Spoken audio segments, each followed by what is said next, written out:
Malakas pero hindi basag. Yan ang tunog ng Wow Audio Party Speaker. Ito ang Wow Audio Jive Bright at Wow Audio Jive 2 Bright, ang wireless party speaker na may built-in laser projection. Alam nyo ba na nakaka-stress kapag puro lakas lang ang narinig mo? Dapat lakas na may quality at hindi masakit sa tenga.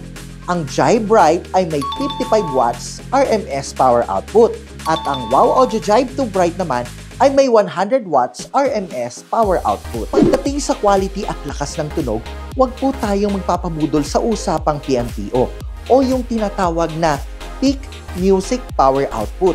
Ito yung madalas nyong nakikita sa wattage sa mga speaker na matataas katulad ng 2,000 to 5,000 watts PMPO.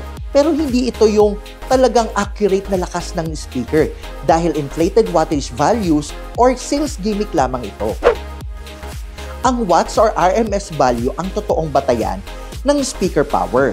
Mas maliit man ang number pero tunay na malakas ang output. Subukan nyo na ng mapatunayan. Don't forget to follow Wow Audio on Facebook, Instagram, TikTok, and subscribe to our YouTube channel for more updates.